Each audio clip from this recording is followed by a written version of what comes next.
გამოქვეყნდა დღეს მონაცემები, რომლის თანახმადაც მხოლოდ 1 წელიწადში საჯარო უწყებებში დასაქმებულმა ჩინოვნიკებმა საჩუქრების სახით მიიღეს 24 მილიონი ლარის ქონება. ეს ზოგ შემთხვევაში ბინები იყო, ზოგ შემთხვევაში ავტომანქანები, ზოგ შემთხვევაში დოლარი და ევრო უცხოურ ვალუტაში უფრო იღებენ თურმე საჩუქრებს ჩინოვნიკები. ხო, აი ასე ხდება ეს. აბა თქვენ როდის მიიღეთ ბოლოს ნიშნულოვანი საჩუქარი მიუმართავ მაყურებელს. ვინ გაჩუქათ თქვენ ავტომანქანა ან მოვიდა და უცებ სახლი გაჩუქათ. არის ასეთი შემთხვევები ხშირი? და ჩინოვნიკებმა მხოლოდ 1 წელიწადში 24 მილიონის საჩუქარი მიიღეს. შეისწავლეს მათი ფინანსური დეკლარაციები. და რა დამსახურება აქვთ მათ? რა ბიოგრაფია აქვთ მათ, რომ ამ ხელა საჩუქრებს იღებენ იმ ნიშნით, რომ თანამდებობებზე არიან. შემდეგ გასცემენ ნებართვებს სხვადასხვა მშენებლობებზე, სხვადასხვა პროექტებზე, სხვადასხვა მიმართულებით და ამის სანაცვლოდ იღებენ მილიონებს საჩუქრად. ზარია ეთერში გისმენ. ეს არის ღია კორუფცია, არა საჩუქარი, არამედ კორუფცია.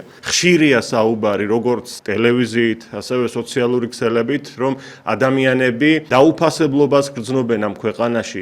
ის ადამიანები, რომლებმაც მთელი ცხოვრების განმავლობაში იმუშავეს, იშრომეს, განათლება შეიძინეს, ზუსტად ამ ფონზე კი ვხედავთ ბიოგრაფიის არ მქონე პიროვნებებს, რომლებიც იკავებენ წამყვან თანამდებობებს და რა თქმა უნდა ეს იწვევს დიდ უსამართლობას და უსამართლობის განცდას. ეს აგრეთვე წამახალისებელია იმის, რომ მიგრაციის საკმაოდ მძიმე მაჩვენებელი გვაქვს ჩვენ და ყოველწლიურად ასობით ათასი და უფრო მეტიც კი ადამიანი ტოვებს ჩვენს ქვეყანას და ემიგრაციაში მიემგზავრება. შესაძლებელია თუ არა დღეს საქართველოში წარმატების მიღწევა შრომით და განათლებით. ეს არის კრიტერიუმები წარმატების ადამიანის თუ უფრო პოლიტიკური კავშირები, ნაცნობობა და ნეპოტიზმია მთავარი, რის გამოც საქმდებიან სახელმწიფო უწყებებში თანამდებობებზე.